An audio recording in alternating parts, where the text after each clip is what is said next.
BookTube, it's Angie. So this will be part one of a two-part, I'm thinking, set of books featuring time traveling themes. I started with Somewhere in Time by Richard Matheson, which you may have seen in my November TBR. I had mentioned that I wanted to read this for my mom's birth month because the movie adaptation of this is one of her all-time favorite movies. And I did finally get to it, a little bit late, but still better late than never. I read this one, and then I found a few other books in my library that I was sort of inspired to pick up after that, and I just figured I'd break them up and do them in individual videos. This was originally called Bid Time Return, which references the line, "Oh, call back yesterday's bid time return," from Richard II, Act 3, Scene 2 of Shakespeare's play. But I think I had read that when the movie adaptation had come out and they had called it Somewhere in Time, people became so attached to that title and recognized it so much that Richard Matheson eventually went back and just renamed it as Somewhere in Time. But I thought it was kind of funny that I had picked this as the book to read for my mom's birth month, because when I first started reading this, I saw in the dedications page, he had actually dedicated it to his mother, saying, "With grateful love for my mother, recollection of our past together is the happiest of time travel," which I thought was really sweet. I also thought it was interesting that when I was reading this story, I saw that the day that the main character, Richard Collier, decides to try to time travel back is actually the day before my mom's birthday. I thought, yeah, it's just an interesting little coincidence there. But if you're not familiar, this is the story of Richard Collier, who in 1971, I think it was in the 70s, I can't remember now, I think it was 71 or 76, but in the 1970s, Richard is a screenwriter who finds out that he's dying. I think it's a brain tumor or something, and he only has a few months to live. And so he decides with the time he has left, he's going to go on this road trip. The start of his journey is determined on a coin flip, and the coin flip has him headed to San Diego, my hometown. And so he gets to San Diego, but somehow manages to get turned around and ends up on Coronado Island, which, if you look at my written review, I explain is kind of a tricky thing to do, because if you've never been to San Diego, Coronado Island is a little, I believe it's man-made island off the coast of San Diego. And in order to even get on Coronado Island, you have to take this long-ass bridge from the town of San Diego. You have to actually already be in San Diego to take the bridge over there. And it's a long bridge, so it's not like you're trying to find your hotel and you take a left instead of right and you're on the wrong street. I mean, you have to work at getting on that bridge. So it struck me as kind of funny that he gets turned around on Coronado Island. But anyway, he gets on Coronado Island and finds Hotel del Coronado, which is one of the most famous buildings in San Diego. It's been there since 1870s, 1880s, somewhere in there. They filmed a ton of movies there. It's just one of the most historic buildings in the area.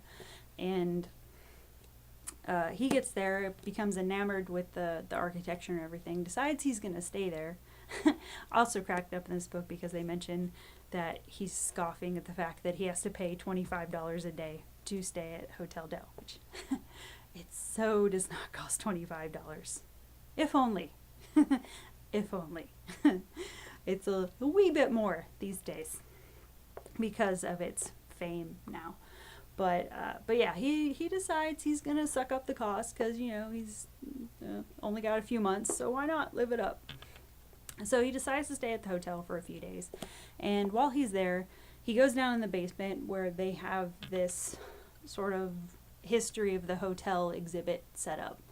And in part of the exhibit, there's a photograph of this late 1800s stage actress Elise McKenna, who had done a play performance there on the stage that's in the ballroom, I believe, of the hotel. And when he sees this photo, he decides right then and there that he is in love with this woman. Just from that one photo, he is in love with this woman. He needs to be with her. He doesn't know how, because he knows they have like a century apart, but this is his soulmate. So he goes to his room all depressed and figures, how do I get to my love? And so he goes to the San Diego Library and checks out every book he can possibly find that has any mention of her at all, trying to get every little biographical detail he can on her. As he's reading these details, he starts putting together this plan that he is going to put himself in a sort of deep, deep trance. He's going to hypnotize himself until he can mentally and physically transport himself back to 1896 to try to meet Elise. And so he puts this plan together where he's going to drink her favorite wine, he's going to listen to her favorite composer, he's going to put himself in the headspace of 1896. He rents a period appropriate costume so he can be wearing the clothes, and tries to remove everything not of 1896 until he can successfully get to that time. And I kind of cracked up because there is a scene in here where he's sort of going over the logistics of how to do this in his head. And the thing he trips up on is, what if I successfully get back to 1896? And because he's laying on the bed in his room in 1970s, thinking that if he's doing that and he successfully transports back to 1896, what if he's on that bed but in 1896 while somebody's in that room in 1896, and what if they're copulating and he pops up and ruins their mood? That's the big problem he's concerned about. Not even getting to 1896. That's not tripping him up at all. He just doesn't want to interrupt something. So, the mind of boys sometimes. But anyway, he ends up being successful after a few stumbles. He manages to actually get himself to 1896, but quickly finds out that just because you get there doesn't mean you're automatically going to fit in. And he figures out that he may be in 1896 closing, but he's still bringing 1970s dialect and manner with him that sort of targets him as Outlander. So, he tries to quickly figure out how to change the way he carries himself, the phrases he uses. He has to get used to the food people are eating and the social norms that are, and structures that are in place that wouldn't have been in place in 1970. Tries to get past all these roadblocks and figure out where is Elise in this building. He knows she's in the building somewhere on this date, and so he's trying to track her down. And eventually he does find her, and that's kind of where Richard lost me. He's telling the reader that, oh, it's love and it's fate and everything, but he just struck me as super stalker. I didn't get romantic feelings from him at all. It just came off very much as, Elise, I must be with you. I must. No, don't go. It was creepy and clingy, and for some reason Elise goes along with it. I mean, even though she actually tells him, you're kind of creeping me out with your behavior. You're a bit much, but she still allows him to be around.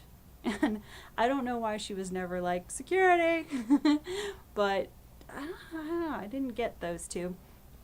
But yeah, Matheson wants you to believe that there's some sort of eternal love here that we're just supposed to accept. I don't know, I didn't feel like there was anything that really connected them, other than the fact that Richard Collier in the story hunted her down and said, we're supposed to be together, and he eventually wears her down until she goes with it and says, yes, I think I am in love with you too.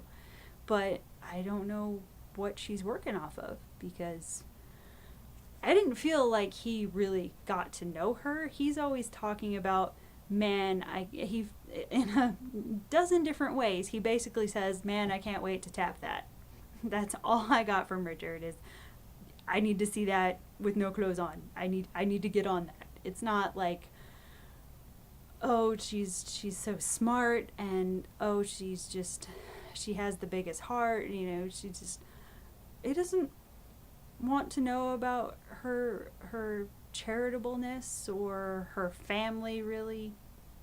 I mean, her mom is in the story, but he can't stand her mom, and everything was just like, I need to get some of that, and he lost me. And I was kind of bummed with Elise, because if you took Collier out of the picture, Elise by herself as a character was actually pretty cool. If you consider the time frame she was in 1896, she managed to have a career of her own, be single and independent and wealthy, and she's outspoken, and if you cross her the wrong way, she does not have a problem telling you to back down and shut up. And her as a person, I liked. Her with Richard, I didn't get. So yeah, that sort of bothered me. The story itself, I found out, is actually inspired by a trip Richard Matheson took to the Piper's Opera House in Nevada, where he saw a photograph of the 19th century stage actress Maud Adams.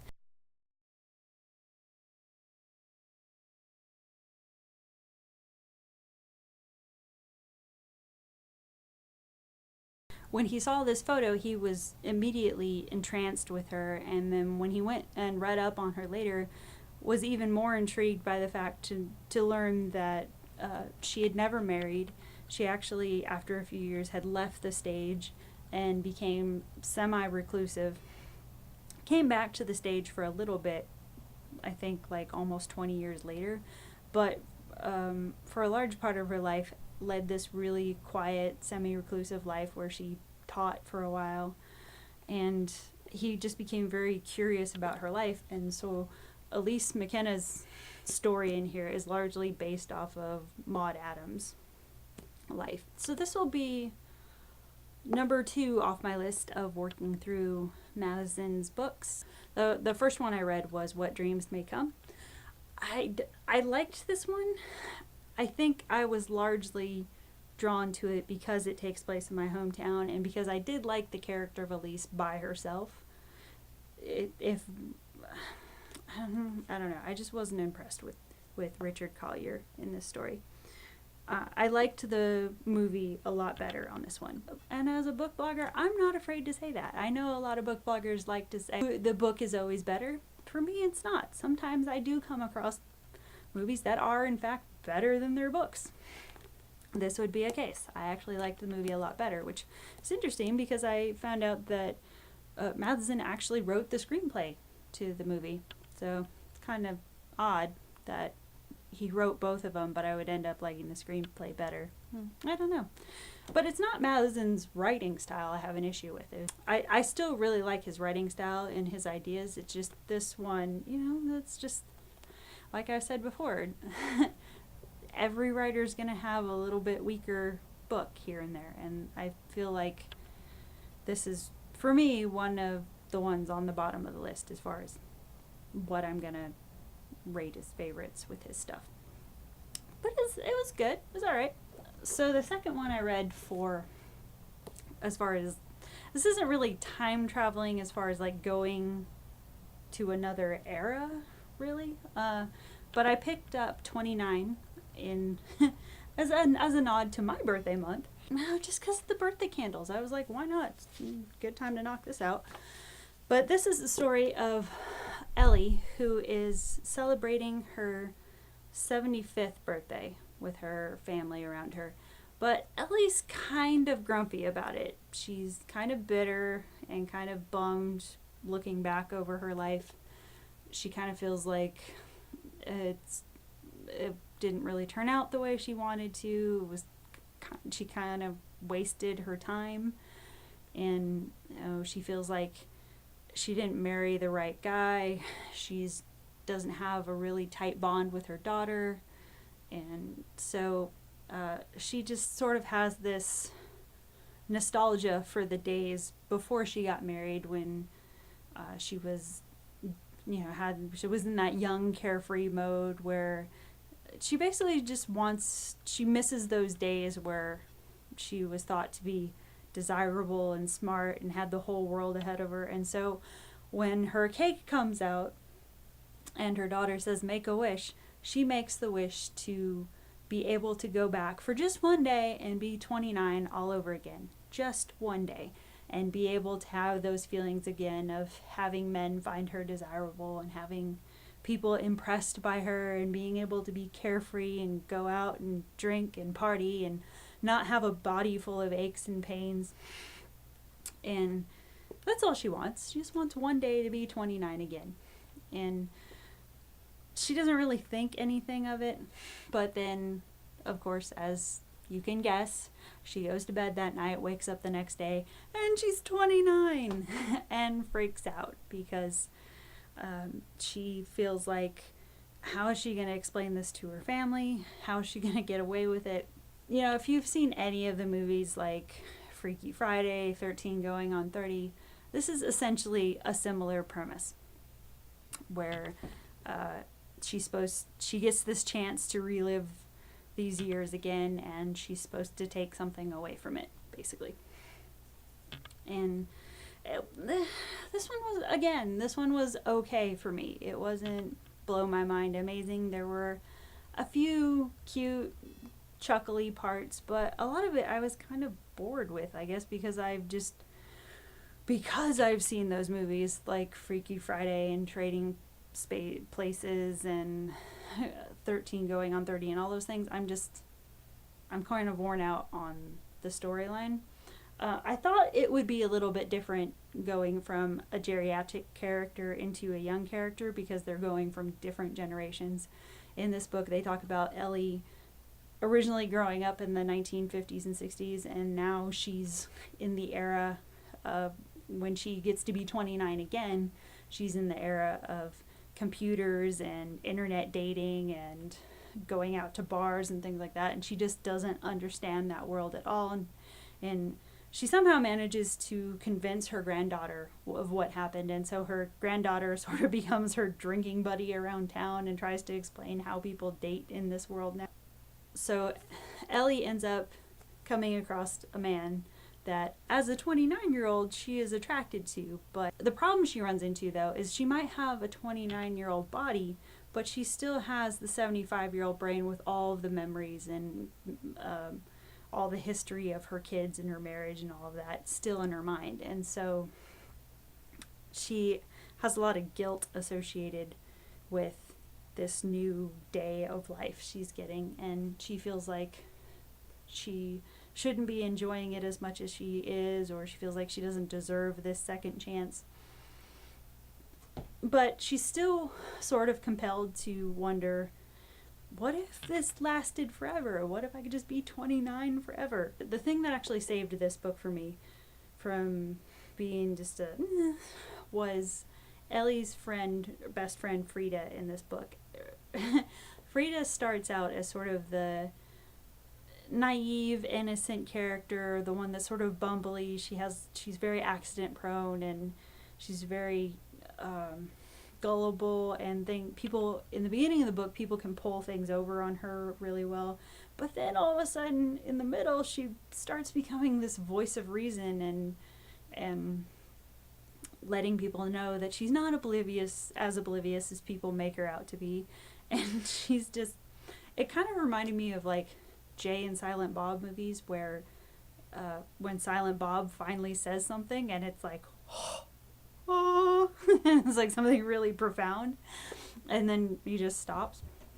I had that same kind of feeling with Frida, where there was a conversation that tugged at me a little bit. Ellie hasn't told Frida what happened to her, but Frida reveals to her that she's already figured it out. She knows that this young person in front of her is actually Ellie. And they get to talking about it, and Ellie says, wouldn't you go back if you had a chance? And Frida's like, you know what? No, I wouldn't. I've already lived that life. I don't like doing things over. I like having new experiences. And she points out the fact that she's like, you know, when I was that age, that's around the time my husband and I were getting together, and you know, what would be the fun? I mean, that was my best friend. What would be the fun of going back without my best friend? And when I read that, I was like, aw, because I was thinking I would feel the same way, because, you know, years from now when I'm older, if I got the chance to go back, I would feel the same way. It's like, what fun would it be without your best friend? It'd just be you out in the wind. That's not cool. So, yeah, when Frida said that, I kind of was like, aw. So, yeah, Frida pulled this one up a little bit for me. But a lot of it, yeah, it was just sort of it was alright. I've heard this story a dozen times before, so. The story overall was cute, but just the writing in here wasn't that strong to me. The metaphors and similes were kind of weak, but I did get some warm fuzzies out of it because of Frida, and because the story actually did make me think of my own grandmother, and how I was thinking, oh, man, I wish I could spend some more time with my grandma than I actually get to. But yeah, this is about a 3 for me. Alright, so that was part 1 of time travel books. Part 2 will just be for some Jack Finney books I have. I have about 3 of them, I think, but that'll be down the road, so just stay tuned for that one. It's not going to be immediately right away, but as opposed to long time far right away. I've not been getting a lot of sleep this week, so bear with me, but it'll be down the road, so stay tuned and we'll see you in the next video. Thanks. Bye, guys.